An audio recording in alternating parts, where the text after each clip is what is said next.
क्या कभी किसी ने ये सोचा है कि अगर हमें अपनी जिंदगी पूरी तरह से बदलनी हो या कोई बहुत बड़ा लक्ष्य हासिल करना हो तो क्या उसके लिए हमेशा कोई बहुत भारी कदम उठाने की जरूरत होती है? ये एक ऐसा सवाल है जो लगभग हर इंसान सोचता है। हाँ बिल्कुल। मतलब हम अक्सर यही मानते हैं ना कि बड़ी सफलता के लिए रातों रात कोई चमत्कार होना चाहिए या फिर कोई बहुत बड़ा एक्शन लेना ही पड़ेगा, जो कि असल में एक बहुत बड़ा भ्रम है। मैं तो यही मानती हूँ। और आज के इस विश्लेषण में हम इसी भ्रम को तोड़ने वाले हैं। आज की इस गहरी चर्चा में हम जेम्स क्लियर की बहुत ही मशहूर किताब एटॉमिक हैबिट्स के सारांश और उसके अंदर जो मनोविज्ञान छिपा है उस पर गहराई से बात करेंगे। बिल्कुल।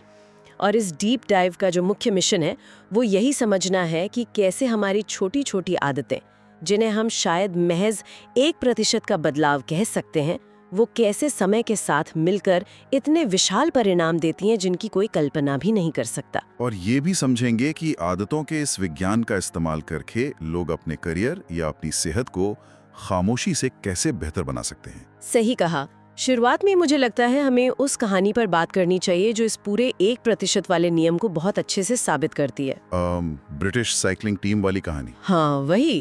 तो चलिए यहीं से शुरू करते हैं। ये कहानी साल 2003 की है और उस समय ब्रिटिश साइकिलिंग टीम का प्रदर्शन, मतलब सच कहूं तो इतना ज्यादा खराब था कि इतिहास में 1908 के बाद से उन्होंने ओलंपिक में सिर्फ एक ही गोल्ड मेडल जीता था। जरा सोचिए, लगभग 1 सदी बीत गई और कोई खास कामयाबी ही नहीं। वही तो। और सिर्फ ओलंपिक ही नहीं, पिछले 110 सालों में किसी भी ब्रिटिश राइडर ने टूर डे फ्रांस, जो कि सबसे बड़ी साइकिलिंग रेस है, उसका खिताब तक नहीं जीता था। ये किसी भी देश के लिए बहुत निराशाजनक स्थिति है। अरे निराशाजनक तो छोड़िए, उनकी बदनामी का आलम ये था कि यूरोप की जो बड़ी साइकिल बनाने वाली कंपनियां थी ना, वो उन्हें अपनी साइकिलें तक बेचने से मना करने लगी थी। क्योंकि उन्हें डर था कि उनकी ब्रांड इमेज खराब हो जाएगी। बिल्कुल। कंपनियों को लगता था कि अगर आम लोग ब्रिटिश टीम को उनकी साइकिल चलाते देखेंगे तो मार्केट में मैसेज जाएगा कि शायद साइकिल ही खराब है।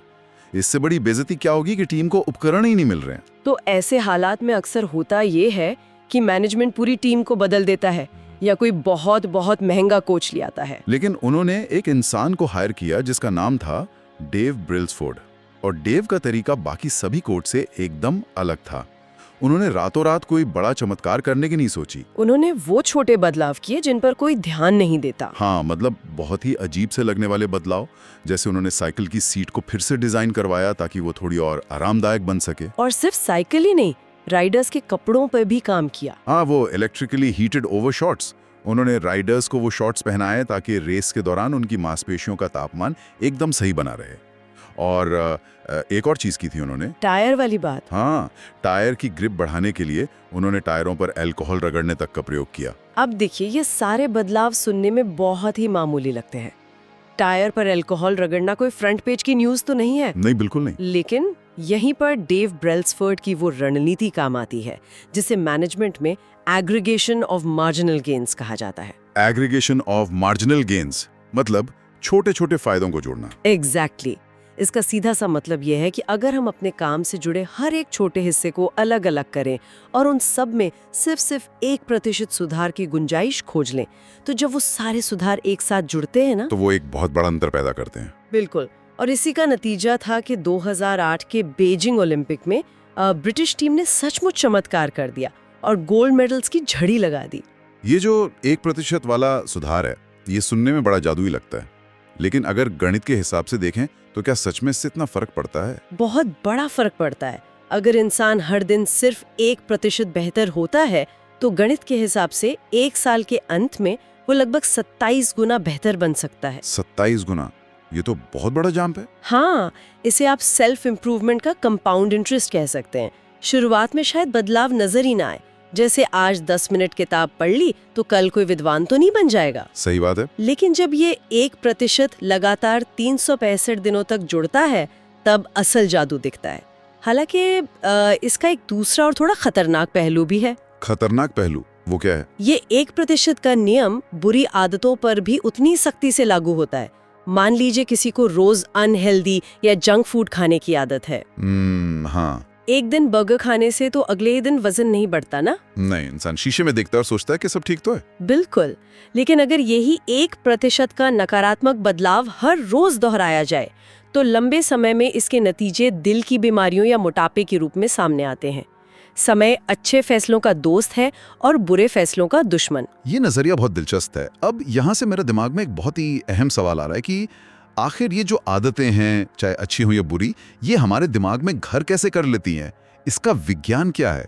इसके लिए हमें थोड़ा पीछे जाना होगा, 1888 के दौर में। हाँ, एडवर्ड थॉर्नडाइक का प्रयोग, वो बहुत मशहूर मनोवैज्ञानिक थे। बिल्कुल, उन्होंने बिल्लियों पर एक बहुत ही दिलचस्प प्रयोग किया था जो मनोविज्ञान के इतिहास में क्लासिक माना जाता है। तो उन्होंने क्या किया कि कुछ भूखी बिल्लियों को एक पजल बॉक्स में बंद कर दिया। इस बॉक्स की बनावट कुछ ऐसी थी कि इसमें एक दरवाजा था जो तभी खुलता था जब बिल्ली एक खास लीवर को दबाती या एक कॉर्ड को खींचती। और शुरुआत में बिल्लियों को नहीं पता था कि बाहर कैसे आना है। बिल्कुल नहीं। जब उन्हें पहली बार बॉक्स में डाला गया तो उन्होंने बहुत संघर्ष किया। वो बेतहाशा कोनों में गईं, चारों तरफ सूंघा, दीवारों पर पंजे मारे, लेकिन फिर अचानक संघर्ष करते हुए गलती से लीवर दब गया। हाँ, गलती से लीवर दब गया और दरवाजा खुल गया। बिल्ली बाहर आई और उसे खाना मिल गया। फिर कुछ बार ऐसा ही होने के बाद बिल्लियों का संघर्ष कम होने लगा। उन्होंने सीख लिया कि इसी लीवर से रास्ता खुलता है। और यहीं से आदतों के मनोविज्ञान का सबसे बुनियादी नियम निकलकर सामने आता है। जो व्यवहार संतोषजनक परिणाम देता है उसे हम बार बार दोहराने की प्रवृत्ति रखते हैं, और जिससे दुख मिलता है उसे छोड़ देते हैं। सही कहा। अगर हम आदत बनने की प्रक्रिया को वैज्ञानिक नजरिए से डिकोड करें तो इसके मुख्य रूप से 4 चरण होते हैं। पहला है संकेत, जिसे हम क्यू कहते हैं। दूसरा है लालसा यानी क्रेविंग।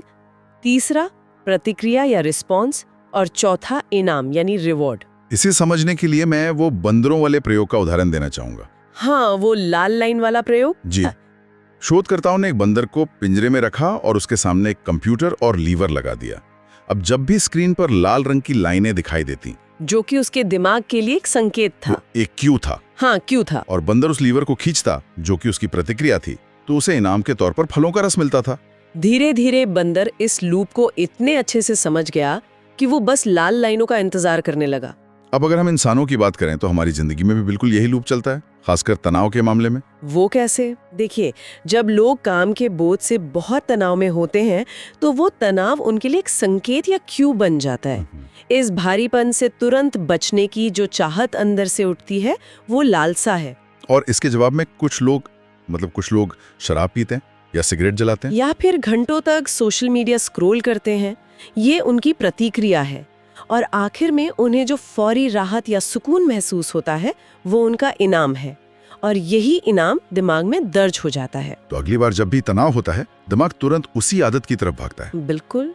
लेकिन एक बात बताइए, अगर हमारा दिमाग इस लूप को इतनी अच्छी तरह समझता है तो फिर हम नए साल के रेजोल्यूशन पे टिके क्यों नहीं रह पाते?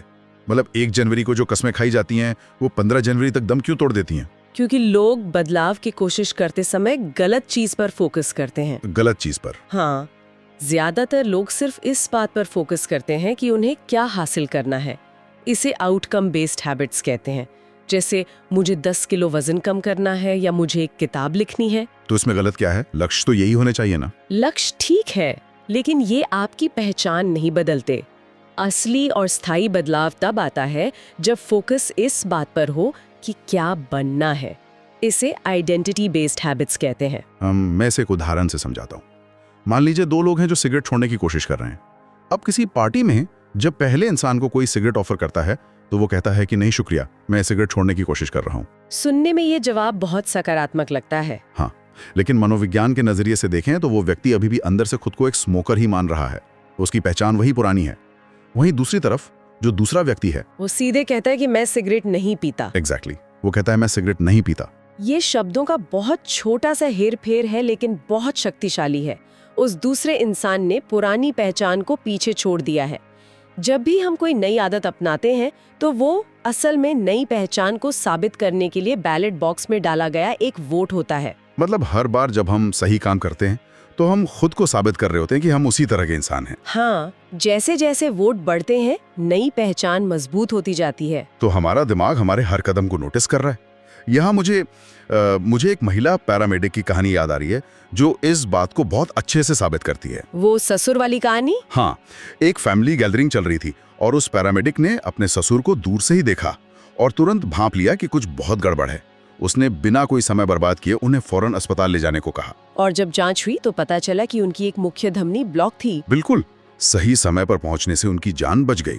अब ये कोई जादू नहीं था। ये दिखाता है कि इंसान का दिमाग एक प्रिडिक्शन मशीन की तरह काम करता है।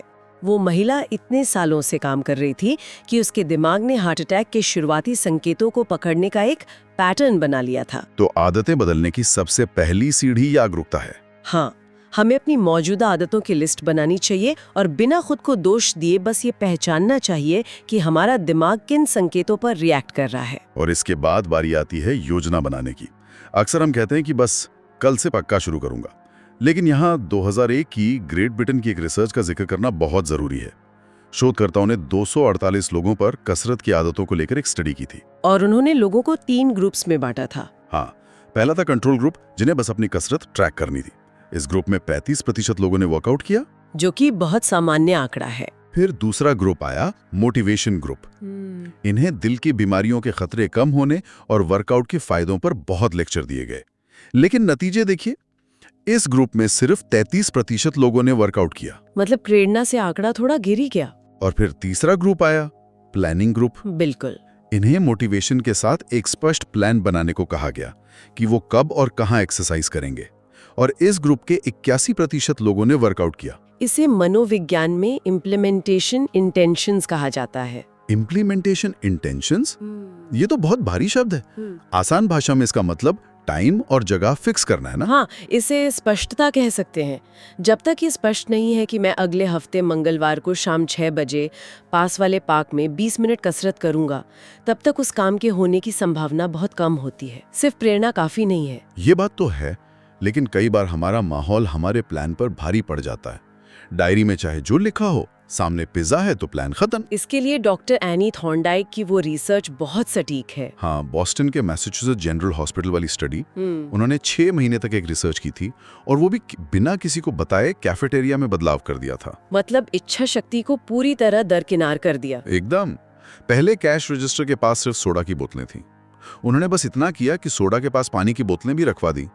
कोई मोटिवेशनल लेक्चर नहीं, कोई टैक्स नहीं, और सिर्फ 3 महीने में सोडा की बिक्री 11.4% कम हो गई और पानी की बिक्री 25.8% बढ़ गई। ये दिखाता है कि पर्यावरण प्रेरणा से ज्यादा ताकतवर होता है। जो चीजें सामने होती हैं, इंसान उन्हें आसानी से अपना लेता है। इसीलिए अच्छी आदतों के लिए पर्यावरण को सकारात्मक संकेतों से भरना चाहिए और बुरी आदतों को रोकने के लिए उन्हें इतना मुश्किल बना देना चाहिए कि इंसान उन्हें कर ही ना पाए। जैसे फ्रांस के मशहूर लेखक विक्टर ह्यूगो ने किया था। 1830 की बात है ना? हाँ, 1830। उनकी किताब द हंचबैक ऑफ नोटर डेम के लिए पब्लिशर ने सख्त डेडलाइन दी थी, लेकिन ह्यूगो का ध्यान भटक रहा था। वो पार्टियों में जा रहे थे, तो उन्होंने अपने सारे कपड़े असिस्टेंट को देकर उसे एक अलमारी में लॉक करवा दिया। ये तो बहुत एक्सट्रीम था। अगर आग लग जाती तो? मजाक से हटकर ये दिखाता है कि उन्हें अपनी इच्छा शक्ति पर बिल्कुल भरोसा नहीं था। बाहर जाने के कपड़े ही नहीं बचे तो एक शॉल ओढ़कर मजबूरन उन्हें लिखना पड़ा। और नतीजा ये हुआ कि फरवरी 1831 की डेडलाइन से 2 हफ्ते पहले ही 14 जनवरी 1831 को उन्होंने किताब खत्म कर दी। तो मूल मंत्र यही है कि अच्छी आदतों को आसान या अनिवार्य बनाओ और बुरी आदतों को मुश्किल या असंभव बनाओ। लेकिन अच्छी आदतें शुरू करने के बाद उन्हें बनाए रखना सबसे बड़ी चुनौती है। हाँ, बोरियत होने लगती है। आपको पता है, अमेरिका के बेंजामिन फ्रैंकलिन जब अपनी 20 की उम्र में थे तो वो 13 अच्छी आदतों की एक बुकलेट रखते थे, जिसमें एक लक्ष्य था, लूज नो टाइम, मतलब समय बर्बाद मत करो। बिल्कुल। और वो हर दिन अपनी प्रगति को ट्रैक करते थे। ये हैबिट ट्रैकिंग का बहुत क्लासिक उदाहरण है। इससे दिमाग को स्पष्टता मिलती है और प्रोसेस मजेदार बन जाता है। मजे की बात पर मुझे च्युइंगम का उदाहरण याद आता है। 1811 से पहले च्युइंगम एकदम बेस्वाद होती थी, जिसे रेजिन्स कहते थे। कोई मजा नहीं आता था। लेकिन 1811 में जब फ्लेवर जुड़ा तो ये रातों रात लोकप्रिय हो गई, क्योंकि तुरंत मजा आने लगा। और यहीं से द कार्डिनल रूल सामने आता है। इंसान का दिमाग भविष्य के बड़े इनाम से ज्यादा तुरंत मिलने वाले संतोष को चुनता है। बुरी आदतें तुरंत मजा देती हैं पर बाद में नुकसान, और अच्छी आदतें शुरू में बोरिंग लगती हैं पर फायदा बाद में देती हैं। इसीलिए अच्छी आदतों को किसी न किसी तरह तुरंत संतोषजनक बनाना जरूरी है। तो आज हमने आदतों की बहुत सारी परतें खोली हैं, साइकिलिंग टीम से लेकर बिल्लियों तक। दोष देना चाहिए और पर्यावरण को डिजाइन करके नई पहचान अपनानी चाहिए। बिल्कुल। और अंत में मैं एक बेचैन करने वाला विचार छोड़ना चाहूंगी। आज हमने देखा कि कैफेटेरिया का पानी या बंद अलमारी कैसे फैसले बदलते हैं, तो जरा सोचिए हमारे इस डिजिटल पर्यावरण का क्या। स्मार्टफोन और नोटिफिकेशंस। हाँ, होम स्क्रीन के लाल नोटिफिकेशंस, वो अंतहीन स्क्रॉलिंग, ऐसे कितने छिपे हुए संकेत हैं जो हर पल हमारे व्यवहार को खामोशी से कंट्रोल कर रहे हैं। क्या हम गैजेट्स इस्तेमाल कर रहे हैं या उनका लूप हमारा इस्तेमाल कर रहा है? ये सच में बहुत गहरी बात है। अगली बार फोन उठाते समय हमें वो बंदर वाला लूप जरूर याद आएगा। खैर, इस गहरी चर्चा के लिए बहुत शुक्रिया। श्रोताओं को भी दिल से धन्यवाद। आगे भी ऐसे ही डीप डाइव करते रहेंगे। तब तक पर्यावरण पर नजर रखिए और सीखते रहिए।